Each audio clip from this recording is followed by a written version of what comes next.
I'm Maria Menounos, and you're tuned in to AfterBuzz TV, the ESPN of TV talk. Now, let the buzz begin.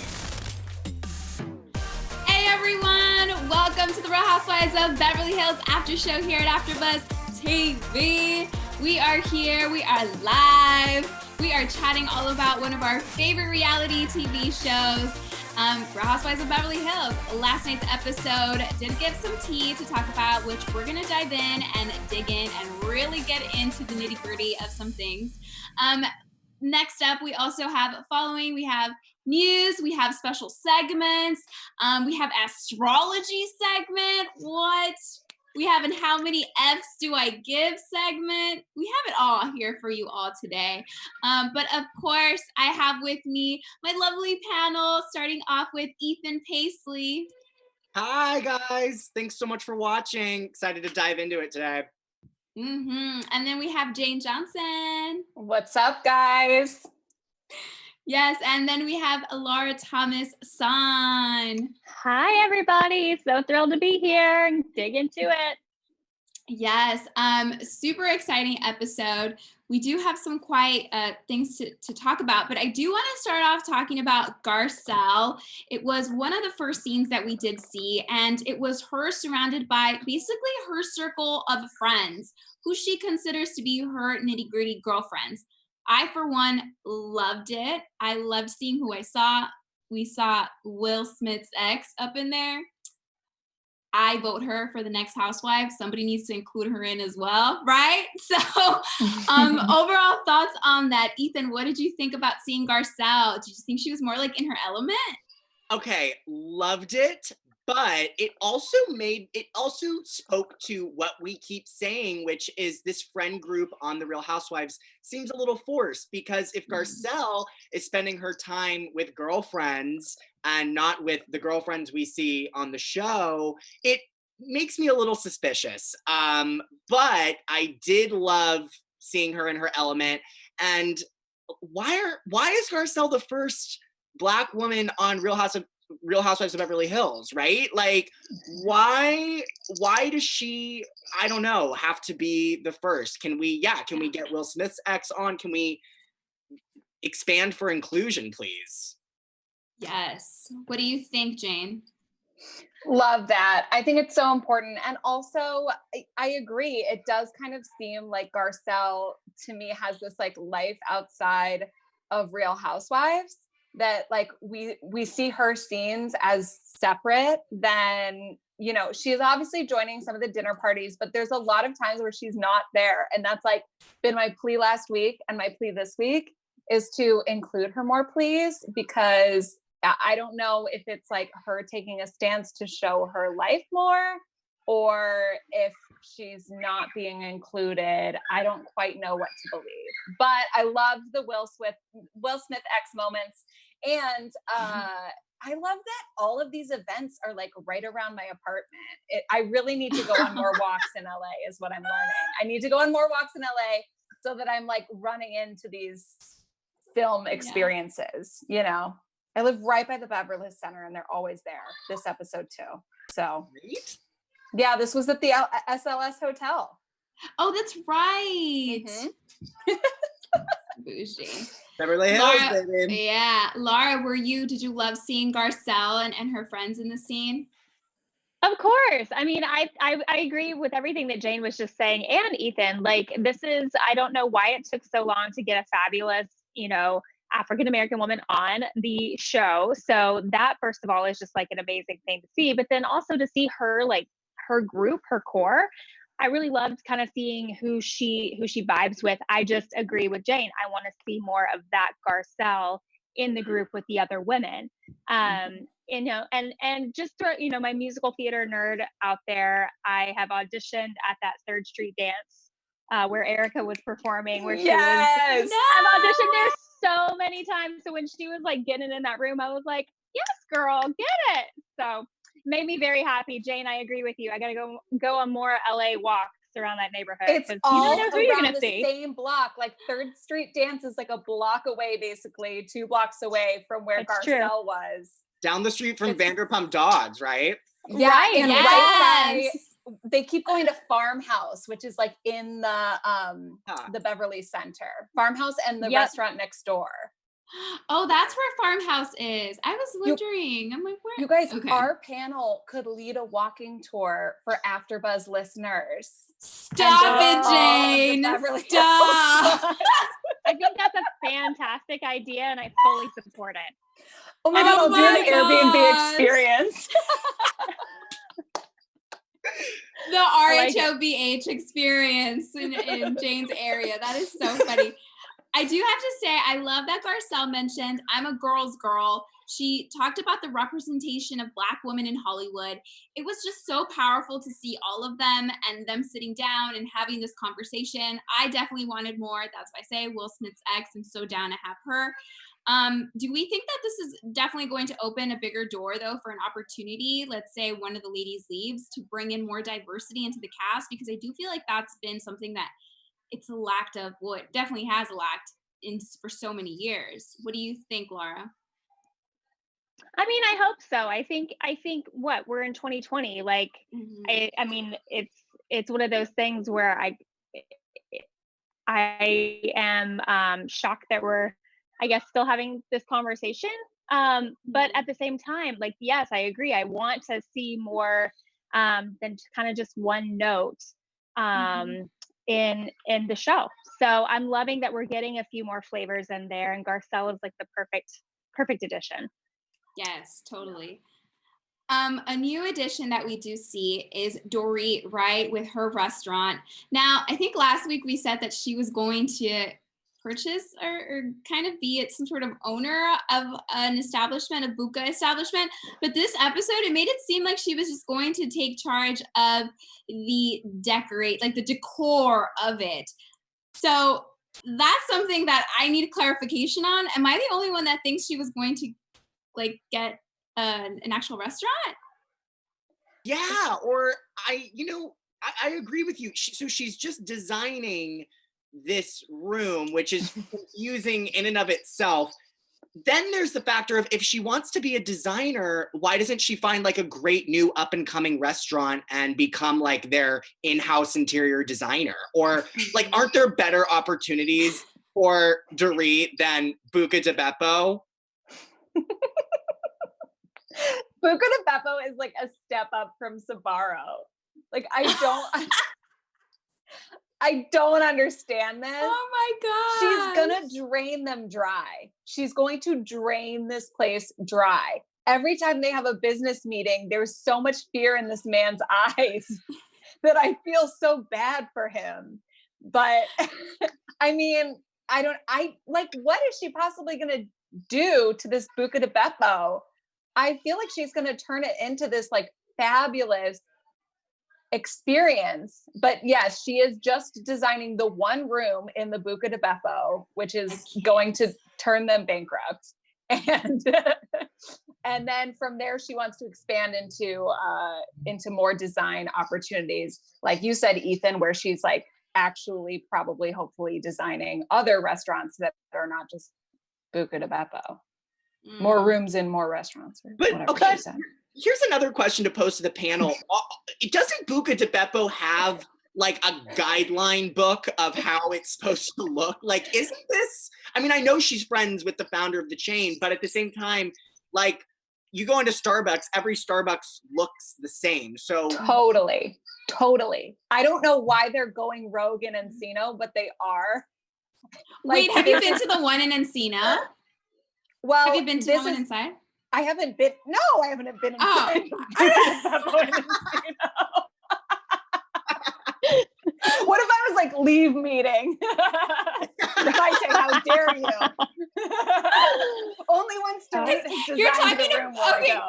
So wait, the one that they're filming, is that the one at Encino? Because I haven't been to the one. The only one I've been to is the one in Universal Studios, the City Walk one, and that was years ago. So I know it has its own style. That's why I was like, wait, have you been to that one? It appears to be more or less on the side of the road in Encino. Got it. Why is it always Encino these days? Did you notice that when they showed the exterior of the building, it was up for half a second?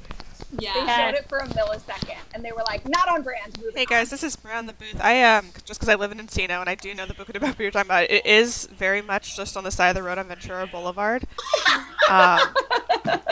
I've never been inside of it. The only time I've been to Buca de Beppo is in San Francisco, where I'm from, and that one is very like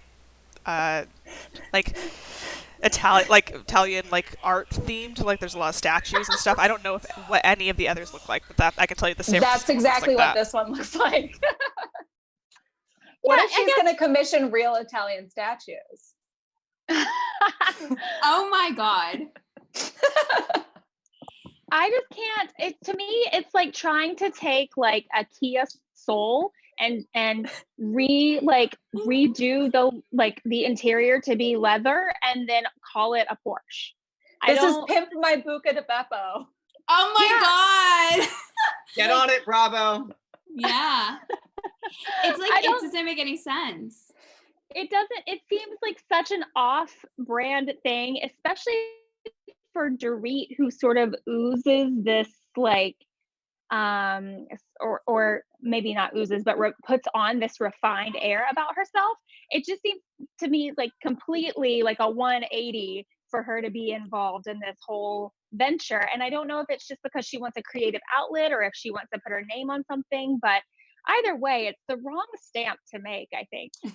Yeah, she showed up in a Ferrari, and as soon as she was shutting down the door, I was like, how many Ferraris or people who drive Ferraris go to Buca? Like, it didn't click for me.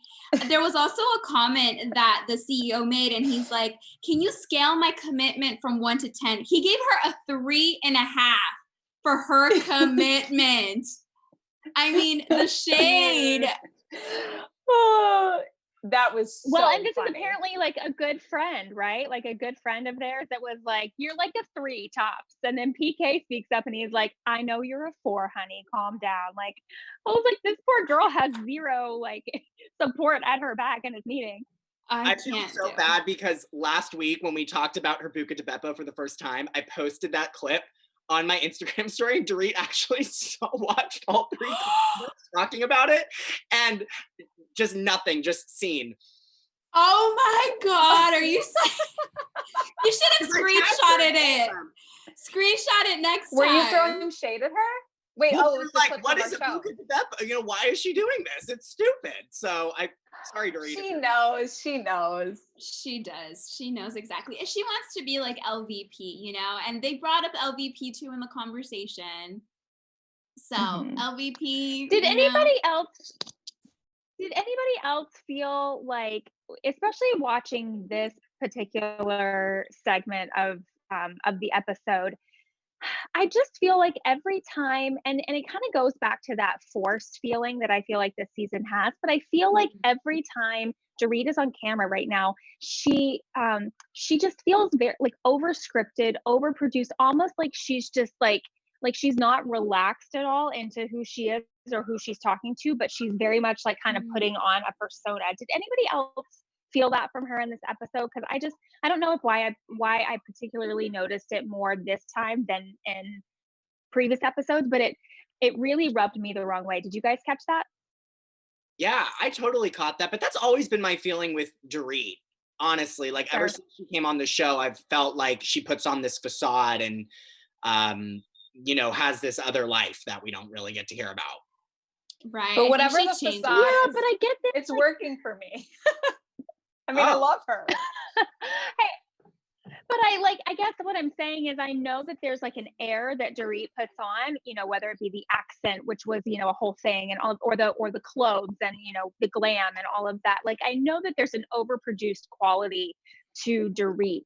But what I'm feeling from her this season more than ever is kind of what I'm feeling from Kyle, which is that I feel like it's that constant producer in her ear of like, say this next, make sure you work in this angle, make sure. It just feels very like just inauthentic. The more that it goes on, I can't buy it.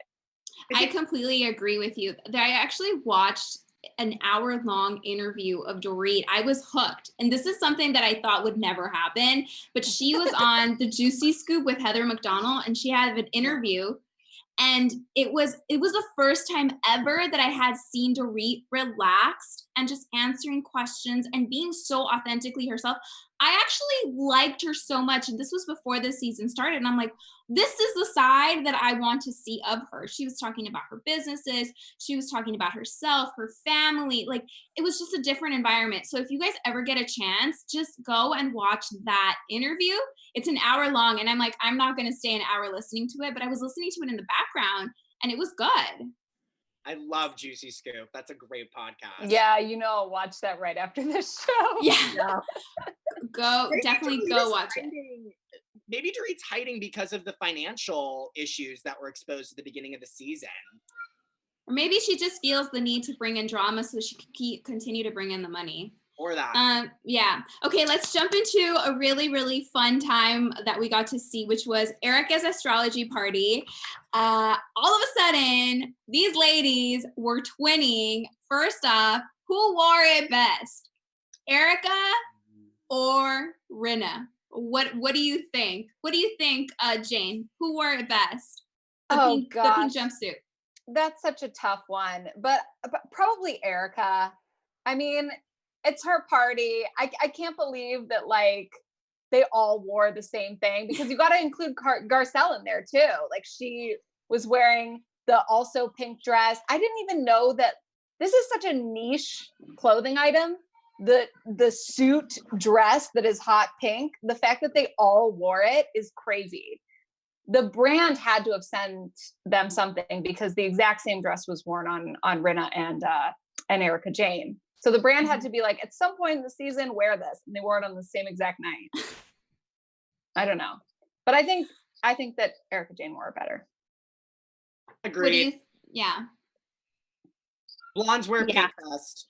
Okay, so I agree too. I think Erika wore it best. And those diamonds that she had with the set of earrings, oh my gosh. I lived for it.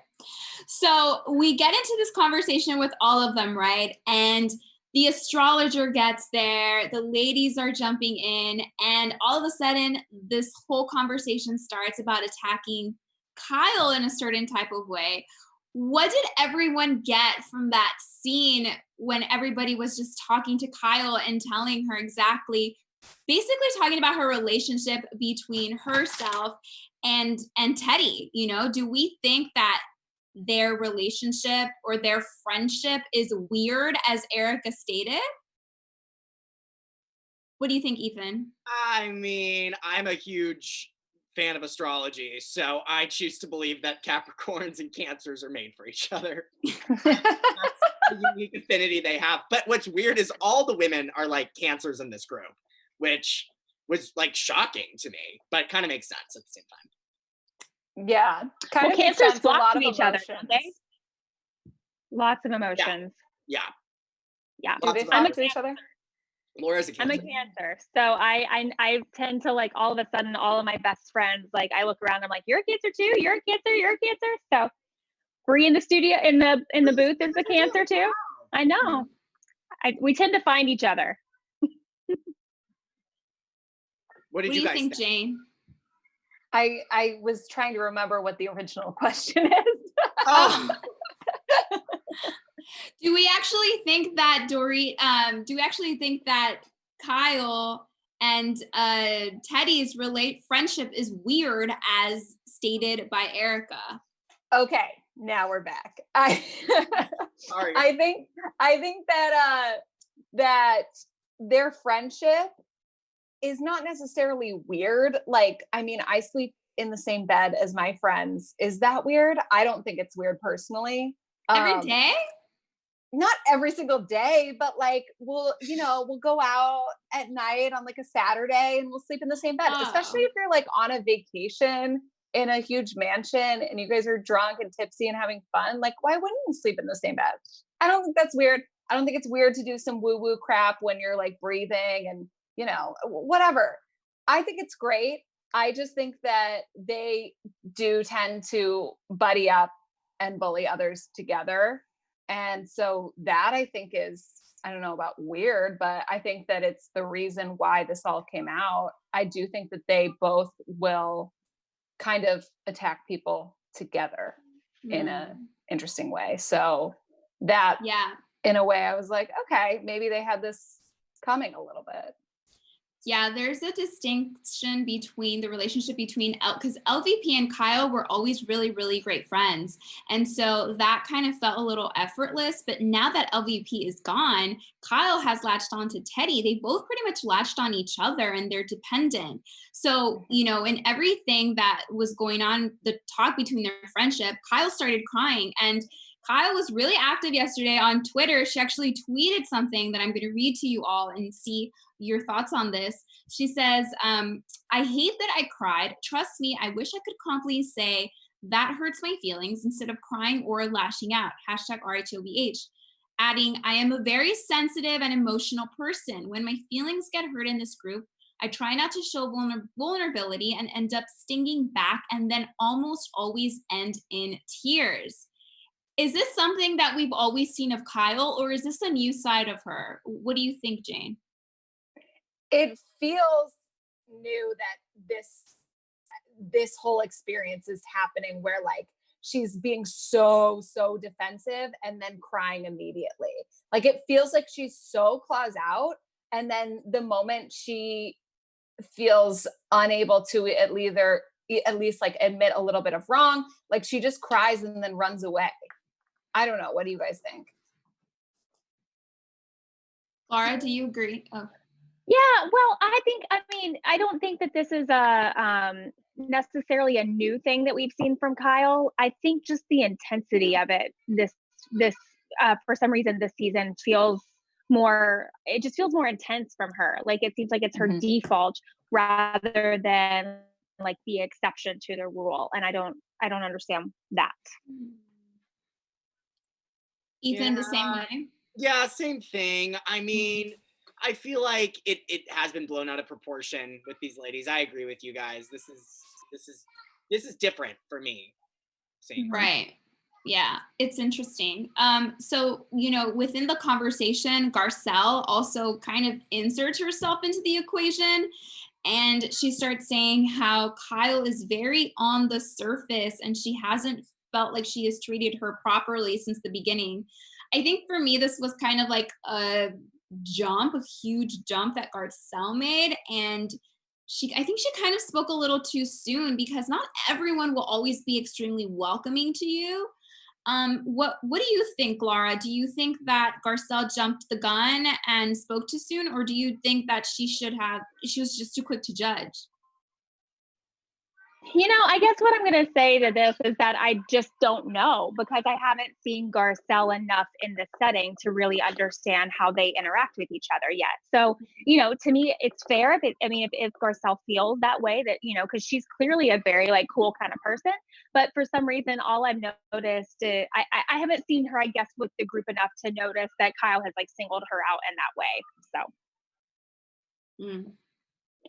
Yeah, what about you, Ethan? I find it odd that she left early, along with Lisa Rinna and Denise. I feel like that speaks to, maybe some drama we're not seeing because Garcelle's been absent for past episodes, but it's also just strange that they left early and then had this conversation together. It seemed planned, didn't it? Yeah. Again, it's that kind of weird feeling, and who knows? I mean, maybe there wasn't really tension to begin with her and Kyle, and then this may have transpired behind the scenes. Who knows? Did it feel to you guys like it was a little bit of an unlikely crew retreating together and gossiping in that car? That's what I was going to say. Yeah. Yeah, it was like, oh, they're all like conspiring together. I didn't necessarily see that coming. It felt very much like we were trying to set up two camps. Like it was either like camp Kyle or camp everyone else, really. Yeah. Right. And like, who's the leader of the camp in the car? Oh, Rinna. I mean, I think Rinna is just in there to kind of see what she can get, because she is the bone collector. And the fact that Garcelle, I mean, she was criticizing Kyle's outfit. It was... It's interesting to me now seeing this scene, like when Garcelle first got on the show and was on Watch What Happens Live and sort of started beef retroactively with Kyle about saying like she wasn't very welcoming and all of that. And then Kyle was like, I didn't know we had issues. I feel like watching this scene, it's like, how could you not know that there was an issue? Right, because we're really early on into the season. Everyone on Twitter was saying, right, that Denise and Garcelle will be the ones to take down Kyle based on last night's episode. Do you think that's so, Ethan? Well, judging on the barbecue that Denise had, it seemed like Garcelle really wasn't having it. Also, Denise was like, it was her party and Kyle was being so disrespectful. And I think Denise seemed like she's kind of hit the end of her rope in a way with the BS, and Garcelle just naturally seems like a no BS sort of person. I think that's why we're seeing her off in a different group, is because she just can't handle the drama, and Kyle does kind of seem to be the dictator of this group this season. So it would make sense for them to maybe join together. They both seem a little over it. You're so right. And in that sense, it makes sense for Rinna to be the leader because she wants to be the leader regardless. So if she sees some rebels conspiring, she's going to try to be the queen of that. Yep. She wants to wear the crown. This is something she's been eyeing it for such a long time. Yes. Yeah. Do you agree, Laura, as well? 100%. You guys are like nailing it. Yeah. Is Lisa Rinna mean enough to be the queen, though? I feel like she's when she's mean, it's for fun. Yeah, no, she's honest playing enough into a character. Yeah, like she's admitted it. Yeah, but she could be feisty. She was on Watch What Happens Live last night, right after, and she had said there was a segment where it's like, do you regret? And she was not regretting anything that she had done. She had said, I think there was only 2 times she had regretted, but everything else, she's like, no, I don't regret what I've done or what I've said. So true. Yeah, I have to give her props for that.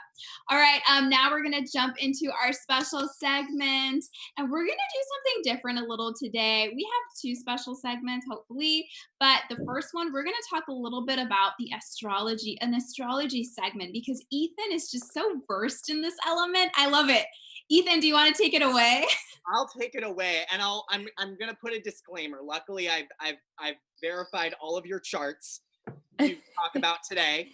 But last night, I discovered that I actually had my rising sign wrong. I'm fairly new to the astrology world. I thought my rising was in Cancer. It's actually in Leo, which makes me Leo. Oh my God, you're triple fire, I'm triple fire, just like Jane. So I'll start with I can tell you guys about Leo for everyone watching. So, Leos are like stereotypically self-centered, but also like passionate, strong, brave, like always going for it. So I connect with that. I'll start with Mayte. So for those that don't know, I'm going to talk about within the chart the sun sign, the moon sign, and the rising sign. So the sun represents like your idea of yourself. The moon sign represents your emotional responses and intellect. Ooh. And then your rising represents how others perceive you and sort of how you go out into the world and get things. Okay, give it to me. Okay, so Mayte's a Pisces sun. So Pisces are known for being soft, gentle, they're sympathetic, very compassionate, kind. So that's what you aspire to be, Mayte. I can definitely see that. Your moon is in Libra, which is another great sign. I get along with Libras. They're, great companions. They have high taste for aesthetics. Like they're very pristine about that.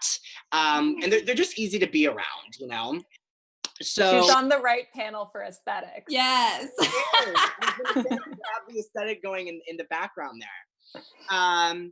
So your rising sign, how people perceive you, is in Capricorn. So Capricorns, that's Kyle's sign.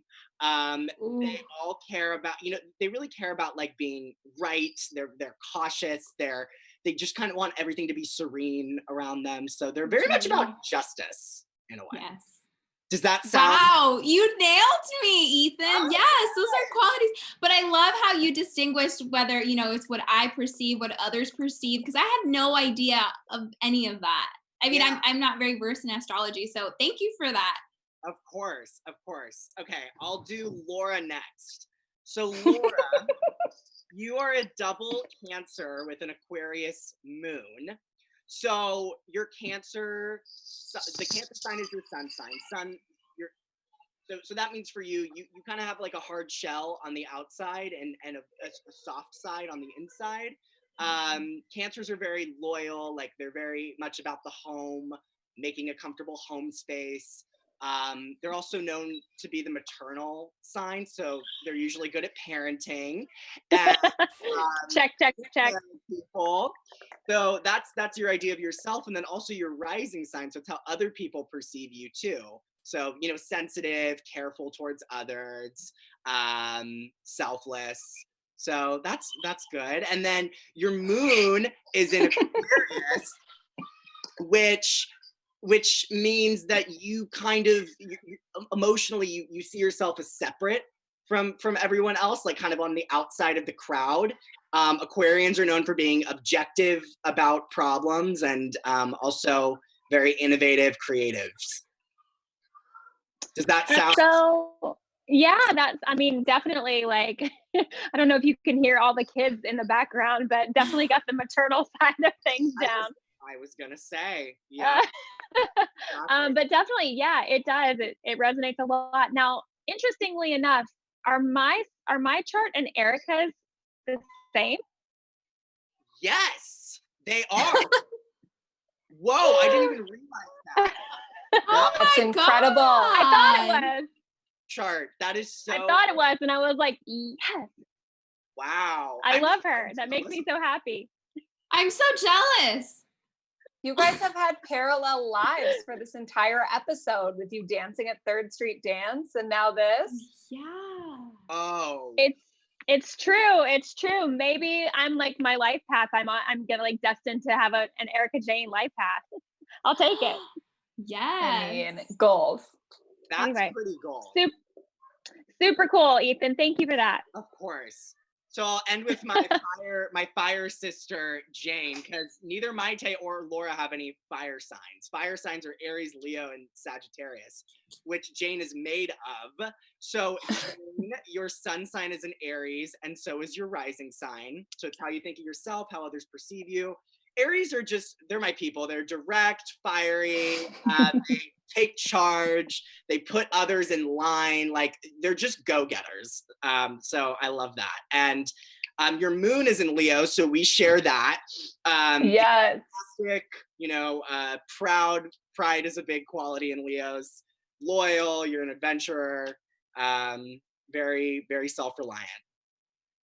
Wow, you really listed all the good qualities of these signs. Aries, yeah, they're also known for being very angry. Short-tempered, I should say. Interesting. The Ram. The Ram, yep. Well, thank you for that, Ethan. That's beautiful. Of course. I love all these signs on this panel. I know we have a good balance. Yeah. Do we have time for how many Fs? Yes, let's do it. Let's do the how many Fs. Okay, let's do it real quick. So if you guys who are watching don't know, 10 Fs means you give a lot of Fs, 5 Fs means moderate amount of Fs, and 0 Fs means not one F you give about these moments we're about to talk about. All right, the first moment is LVP being mentioned for like the umpteenth time in this season. I give 0 Fs about hearing about her at this point. 0 Fs. I think that the Buca de Beppo has nothing to do with Sir. It is night and day. I don't think that this is equivalent whatsoever. So 0 Fs about bringing her into that conversation, because LVP has her hand in every aspect and Dorit's looking at one room on the side of the road in Encino. Yeah. 0 Fs. 0. Like, couldn't care less. She's moved on. Let her move on, people. She's gone. 0 Fs. I give 5. I give 5 Fs because I loved LVP. I think she brought in a lot of good stuff, good times. And I do like seeing the montage where Kyle now is starting to look like a totally different person. So it adds on to something different, I guess, to the season. But that's it. I can't see her anymore. Like, stop bringing up the same montage of her saying "get out of my house" or telling Dorit I could care less about you. So yeah, I think I'm done. I'm done with it. How many Fs do you guys give about Denise showing up late because her daughter had a date to the dance? And I guess to add on to that, like, do we give an F about Denise kind of going in and out of being this big slut and then being like the super conservative person when it comes to sex? I give five Fs because it is a little inconsistent for me, her character this season. Yeah, I give 5 Fs. I mean, I feel like she's always late for some reason. And I think I'm really just being bad cop on these women, like not being there for all of it, for every bit of filming. I don't know how their contracts work, but like I need them to look alive, people, come on time, be at the party, don't miss the dinner. Like, I am checking receipts. So I know you've got a daughter, but you're also on Bravo, so get it together. 5 Fs. I kind of gave 0. It doesn't bother me. And actually, I mean, I'm sorry, as the like resident mom of the group, if my kid has something going on, like, I don't care. I mean, 9 times out of 10, unless somebody's like dying, my kid comes first. So that I give 0 Fs. I suppose that's in this fair, particular. Yeah, you know. I agree with Laura. I give 0 Fs too, just because, I mean, she was there for her daughter, and her daughter looks so, I love seeing both of them together in the scene, and it just shows a different side of her. But I mean, she ended up showing up to the astrology party. She could have easily said, "No, I'm not going," but she made it happen. So I don't know. I give 0. And last, how many Fs did we give about Kyle's outfit that Garcelle thought was so atrocious? I'm gonna say 0 Fs. I thought she looked totally fine. I'm sorry. I'm gonna give like 7 Fs, but only because she kept she kept referencing how short her skirt was. So I don't really care about the outfit. I just care how much she kept referencing about her outfit. Like, if you're gonna wear it and be confident in it, and if you're not, change before you get out the door. Don't talk about it the whole time. So 7 Fs, not for her outfit, but for her like continual commentary about her outfit. Mm-hmm. Right. I'm the same way. I think I give like 5 Fs just because, style is what we watch Real Housewives of Beverly Hills. So I do like to see what they have in their jewels and, the pretty things. But I agree. She kept talking so much about the skirt. Like, Kyla has always been that type of person to always second guess what she wears or second guess what she does. So, just stick with it and roll.